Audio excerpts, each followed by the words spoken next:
पाणीपुरी आणि शेवपुरी दोन्ही। नमस्कार, तर आज आपण बनवणार आहोत पाणीपुरी।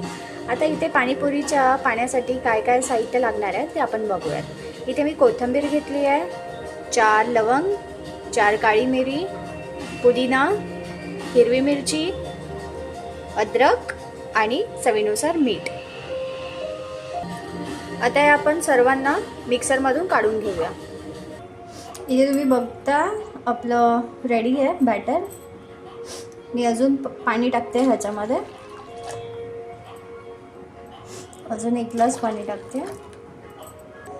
थोडा मी वरून लिंबाचा रस पिळणार आहे।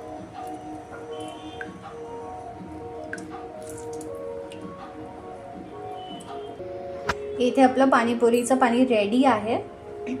ह्याच्यात मी थोडासा लास्टला गोड चटणी जी असते आपण जी बनवतो गोड चटणी ती पण ॲड करणार आहे। आणि आता ह्या पाण्याला मी फ्रीजमध्ये ठेवते, किंवा इन्स्टंट जर तुम्हाला खायचं असेल तर तुम्ही याच्यात बर्फही ॲड करून खाऊ शकता। इथे चिंच आणि खजूर मी भिजवून ठेवलं होतं 1 तास। आता मी यांना कुकरमध्ये काढून घेणार आहे। त्याचसोबत बटाटे पण आहेत, त्या बटाट्यांना पण मी कुकरमध्ये एकत्र उकळून घेणार आहे। आता आपण बघूयात रगड्याची रेसिपी। इथे मी तेल तापत ठेवलं आणि हे आहे रगडा, पांढरे वाटाणे। पांढरे वाटाणे इकडे ॲक्च्युली मी आज भिजायला घालायचं विसरले होते। ॲक्च्युली हे रगडाचे जे पांढरे वाटाणे आहेत हे तुम्ही 6 तास आधी भिजायला घालायचे, पण आता माझ्याकडे तेवढा वेळ नव्हता आणि इन्स्टंट ठरली होती पाणीपुरी बनवायची, सो मी एक आयडिया चालवली। पांढरे वाटाणे जे असतात ते कुकरमध्ये घातले शिजण्यासाठी आणि त्याच्यात थोडासा आपला बेकिंग सोडा असतो तो टाकायचा आणि त्याच्या कमीत कमी 15 ते 16 शिट्ट्या होऊन द्यायच्या। तेव्हा कुठे तो आपला पांढरा वाटाणा प्रॉपरली शिजून निघतो। सो हे बघा, तुम्ही बघू शकता आपला वाटाणा जसा भिजवलेला वाटाणा असतो सेम तसाच आपला वाटाणा पांढरा रगड्यासाठी तयार झालेला आहे। ठीक आहे, तर आता मी इथे हिंग टाकते। तेल तापायला ठेवलं होतं आपण, हिंग टाकलं, जिरं टाकते, हिरव्या मिरच्या आहेत त्या ॲड करते आणि आपला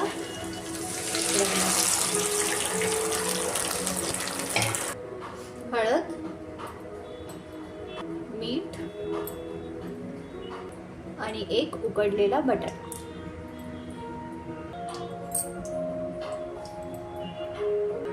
सो इथे आपला रगडा झाला तर रेडी। आता आपण गोड चटणी कशी करायची ते बघूया। आता हे कुकरमधून काढून घेतलं होतं आपण बटाट्यासोबत। आता याच्यात मी खजूर टाकले होते, मी तुम्हाला बोलली मी खजूर टाकले, तर ह्याच्या आपण अशा बिया काढून घ्यायच्या। हे बघा तुम्हाला दिसतात बिया, अशा बिया याच्या आपण सगळ्या काढून घेऊयात। इथे मी असं चिंचेचं आणि गुळाचं पाणी बनवून घेतलंय, खजूर पण आपण पाणी बनवून घेतलंय खजूर ॲड करून। इथे मी जो वरचा जो चौथा म्हणतो आपण त्याला, लाईक खजूर आणि चिंचेचा, तो मी मिक्सरला एकदा बारीक फिरवून घेतलाय।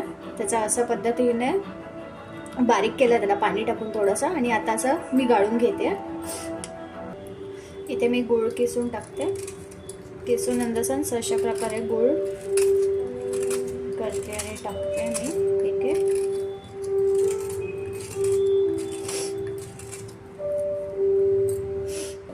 इथे मी थोडं तेल तापत ठेवलंय, त्याच्यात मी हिंग ॲड करते, जिरं, लाल तिखा मसाला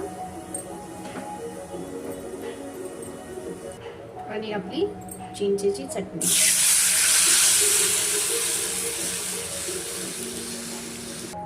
इथे मी लास्टला तुम्हाला सांगितलेलं की मी पाणीपुरीच्या पाण्यामध्ये थोडंसं लास्टला गोड चटणी टाकणार आहे, गोड ॲड करणार आहे चटणी।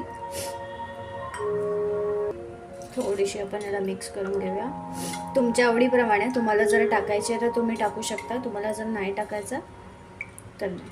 ठीक आहे, आता आपला झालं पाणीपुरीचं पाणी रेडी। पाणीपुरी आणि शेवपुरी दोन्ही पण रेडी झालेले आहेत।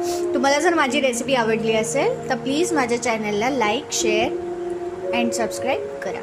थँक्यू.